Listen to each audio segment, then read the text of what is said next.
bird was perched upon a pole. The bird was perched upon a pole. Over 100 years ago, this man's passionate interest in sound led him to specialize in teaching the deaf and dumb and people with defective speech. This passionate interest also led him along another very different path and caused him to invent something which changed the world.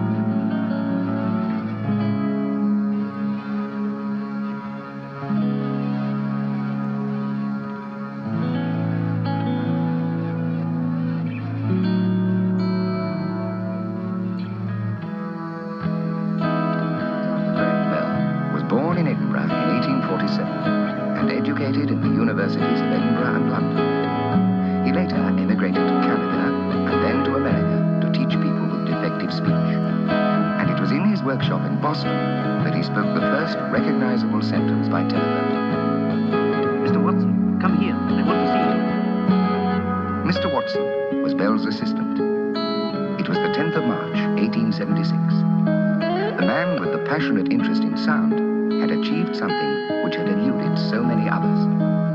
For although experimenters had succeeded in sending musical notes and other sounds over a wire, no one until now had been able to build a machine that could send recognizable words.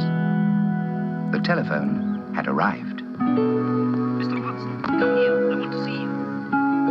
As a consequence of Mr. Bell's ingenuity and diligence, it is now possible to speak to people along an electric wire. The machine is quite safe and is suitable for ladies and even children. From the report, it seems that with such instruments in every corner of the country, we shall never have to leave our houses and yet be able to continue with our daily business.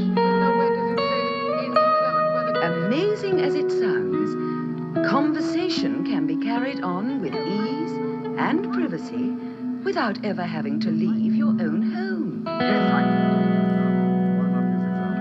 When you're on the telephone, you don't have a body.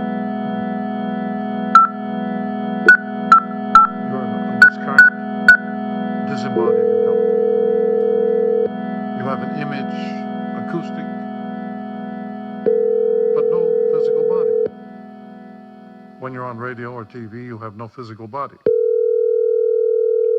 What do you think the effect of not having a body is on the user of the telephone or the radio or television? The effect is always a hidden ground. It's never part of the figure. The thing you see is figure. The thing that affects you is ground. And that's what I mean by the medium is the message. The medium is hidden. The message is obvious. But the real effect comes from the hidden ground.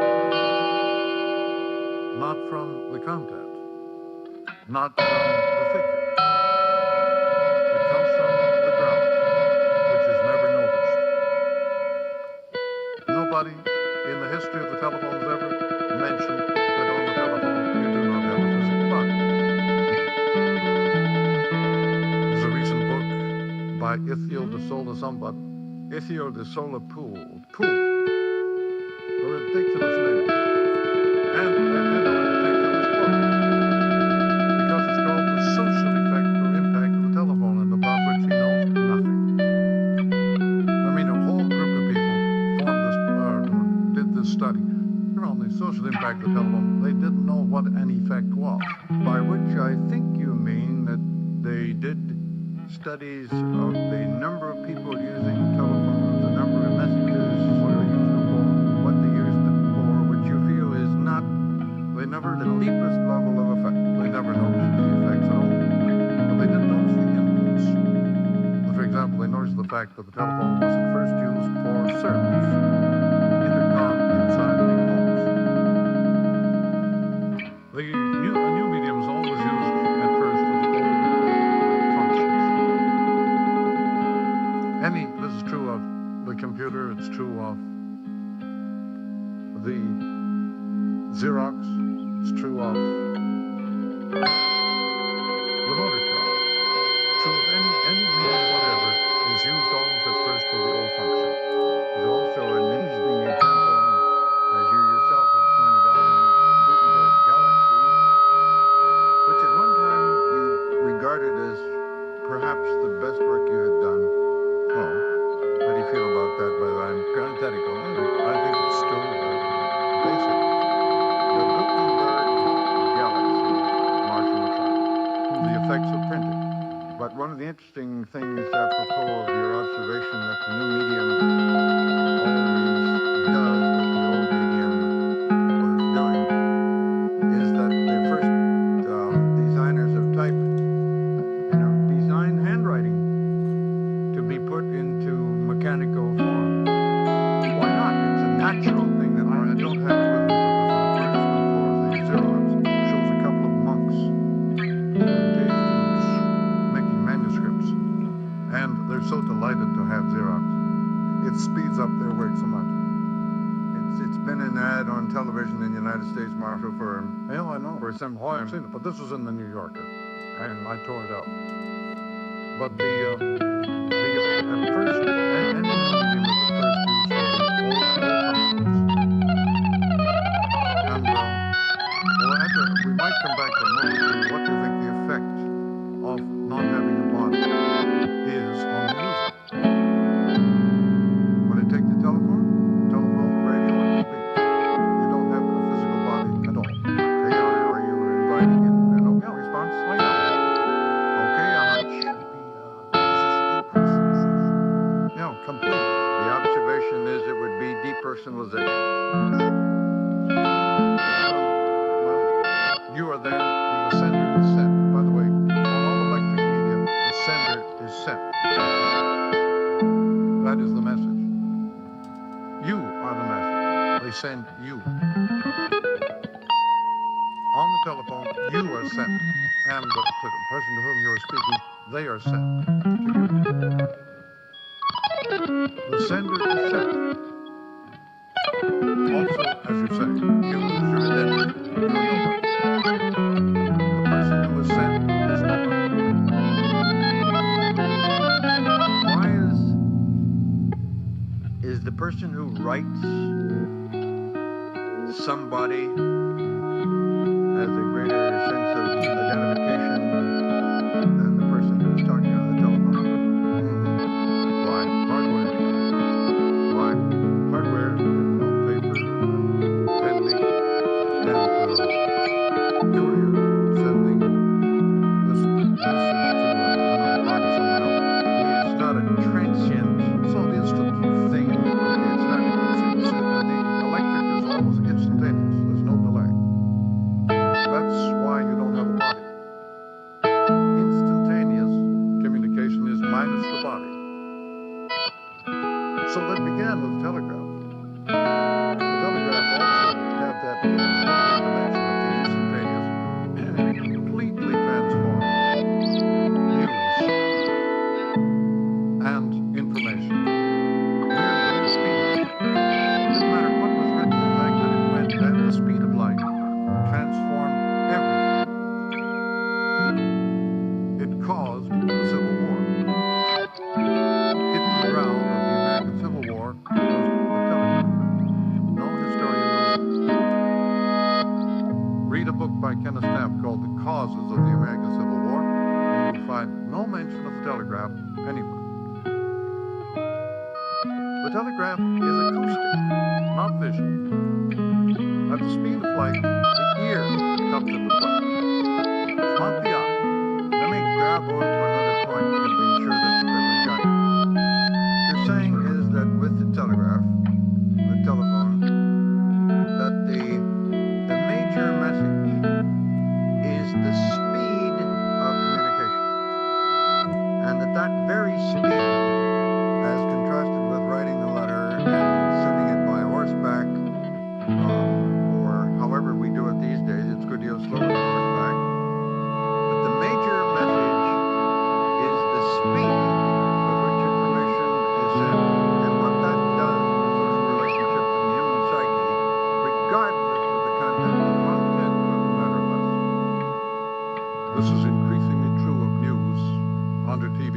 intelligence, the content is of no importance.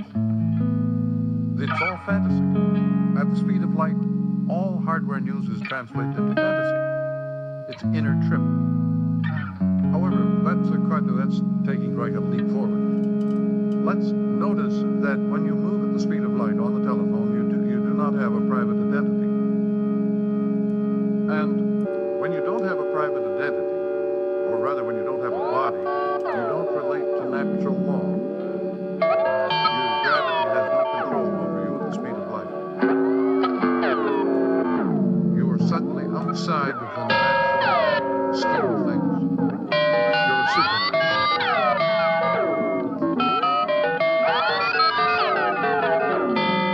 This does all sorts of things to the human psychology.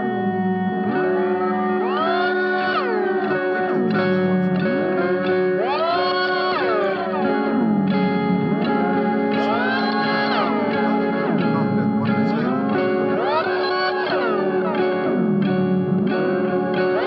This transformation,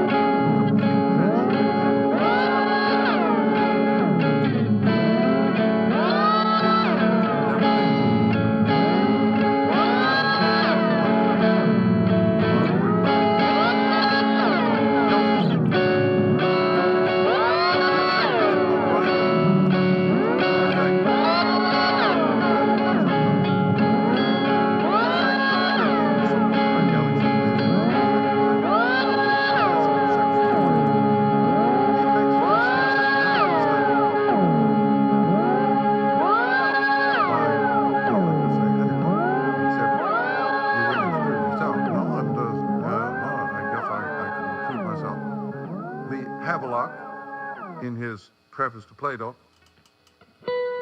has quite a bit to say about some of the transformations of the human psyche resulting from use of the internet.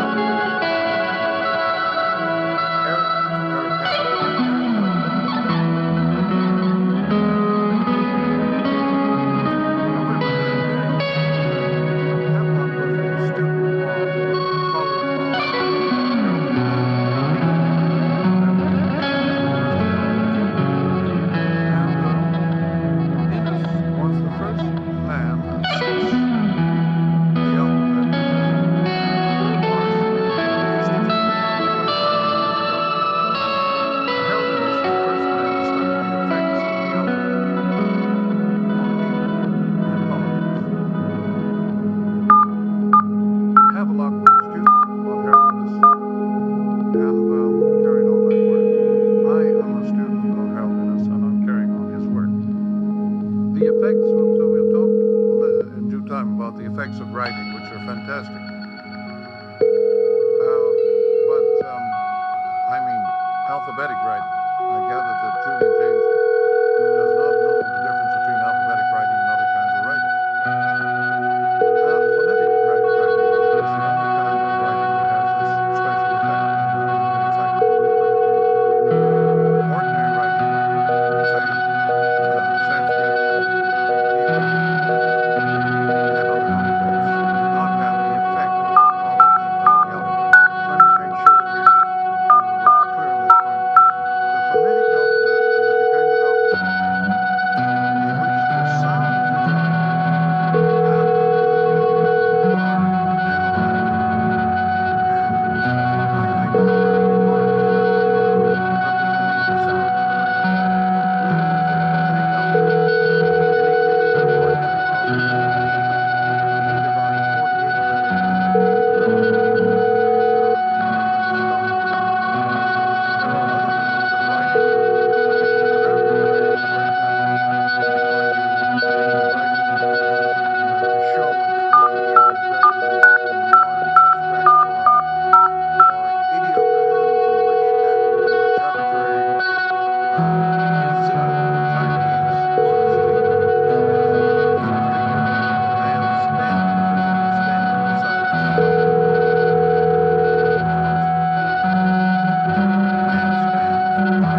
level out the physical ground in the situation, and you're left with a figure.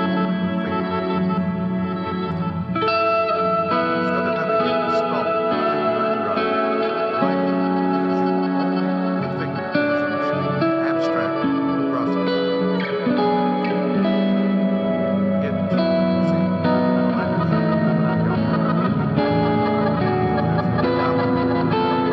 It's not able to see me. It's out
Thank you.